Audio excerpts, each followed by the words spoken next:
Hello everyone, welcome back to my channel Riya's makeup and lifestyle blog. আজকে তোমাদের সাথে আমি সপ্তমীর মেকআপ লুকটা পুরোর টিউটোরিয়াল শেয়ার করেছি। আমি যতটা দূর জানি বা ডেমনস্ট্রেশনে গিয়ে যতটা দূর শিখেছি কানে শুনে। আর আমার যেহেতু ভীষণ মেকআপ এর প্রতি ভালোবাসা আর ভীষণভাবে মেকআপটা জানার ইচ্ছা, তো আমাকে প্রতিটা ম্যাম যতটুকু জানার, যতটুকু ইচ্ছা, যতটুকু হেল্প করার অনেক রকমভাবে হেল্প করেছে। তাছাড়াও যদি আমার কোনো রকম ভুল ত্রুটি থেকে থাকে টিউটোরিয়ালের মধ্যে, তোমরা যদি জেনে থাকো, নির্দ্বিধায় আমাকে কমেন্ট করে জানাতে পারো, কারণ আমি শিখতে চাই, ভুল ত্রুটি হতেই পারে। আর শেখা, জানার আমার মনে হয় কোনো কিছু শেষ হয় না। তাই দেরি না করে ঝটপট করে শুরু করা যায়।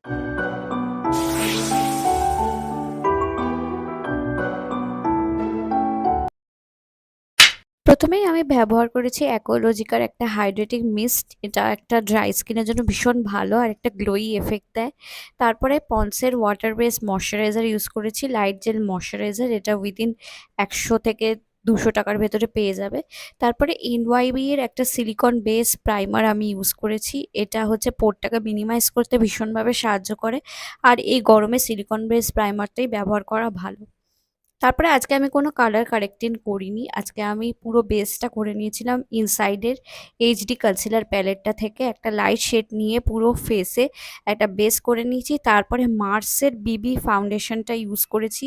এটা ভীষণ অ্যাফোর্ডেবল প্রাইসের মধ্যে একটা ভালো ফাউন্ডেশন, আর ভীষণ একটা গ্লোয়ি ডিবি এফেক্ট দেয়, আর ভীষণ গ্লো করে ফেসটা। আর এটার প্রাইস উইদিন 250 টাকার ভেতরেই তোমরা পেয়ে যাবে, নাইকাতেই তোমরা পেয়ে যাবে। তারপরে আমি একটা ক্রিম কন্ট্যুর ইউজ করেছিলাম ওই সেম কনসিলার প্যালেটটা থেকে, ইনসাইডের কনসিলার প্যালেটটা থেকে। আমার ফেসে, আমার জ লাইনে, নোজে কন্ট্যুরটা অ্যাপ্লাই করে ভালো করে বিউটি ব্লেন্ডার দিয়ে ব্লেন্ড করে নিয়েছি। তারপরে মার্সের একটা ক্রিম ব্লাশার ইউজ করেছি। এটা আমার কারেন্ট ফেভারিট একটা ক্রিম ব্লাশার। মার্সের প্রোডাক্ট নিয়ে কি বলবো, ভীষণই ভালো প্রতিটা প্রোডাক্ট। আর এইটার শেড ছিল Sunkist baby pink kind of colour. তারপরে পুরো মেকআপটা আমি লক করেছিলাম লিওন বিউটির একটা কম্প্যাক্ট পাউডার দিয়ে। তারপরে আজকে আমি আইব্রোর জন্য ইউজ করেছিলাম মিউজিক ফ্লাওয়ারের একটা জেল আইব্রো। তারপরে আমি ওটা ট্রায়াঙ্গেল ব্রাশের সাহায্যে আইব্রোটা ড্র করে নিয়েছি, আর তারপরে স্পুলি দিয়ে সামনেটা ব্রাশ করে নিয়েছি। তারপরে আইব্রোটা আমি ডিফাইন করেছিলাম ওই সেম কনসিলার প্যালেটটা থেকে একটা লাইট কালার শেড নিয়ে। আর কনসিলার করার সময় আমি একটু আইলিডেও কনসিলারটা ইউজ করে ভালো করে ব্লেন্ড করে নিয়েছি, কারণ আইশ্যাডোটার পিগমেন্টটা ভালো হয়।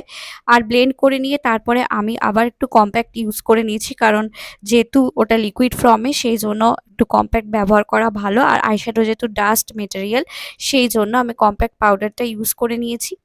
তারপরে ক্রিমের কাজ সবকিছু শেষ করার পরই, পাউডার ইউজ করার পরই, তারপরে powder contour, powder blusher, powder ফর্মের সবকিছু ইউজ করা উচিত।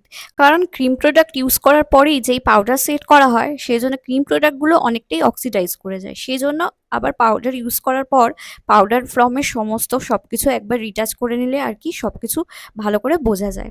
তারপরে আইশ্যাডোর জন্য আমি ইউজ করেছিলাম একটা deep purple colour. Chris line বরাবর ভালো করে ব্লেন্ড করে নিয়েছি। তারপরে ইনার কর্নারে আমি একটা ব্ল্যাক আইশ্যাডো দিয়ে তারপরে ওই পার্পেল কালারটার সাথে ভালো করে ব্লেন্ড করে নিয়েছি। আর মাঝখানে যে এরিয়াটা ফাঁকা ছিল, ওইখানে আমি একটা ম্যাটি ক্রিম কালার ব্যবহার করে ভালো করে ওই ডিপ পার্পেলটার সাথে ভালো করে ব্লেন্ড করে নিয়েছি। তারপরে আমি ওই ডিপ পার্পেল কালারটাকে ব্লেন্ড করেছিলাম একটা baby pink kind of matte colour দিয়ে, যাতে কোনো হার্শ লাইন আর এজেস না থাকে। পুরো ক্রিস লাইন বরাবর ভালো করে ব্লেন্ড করে নিয়েছি।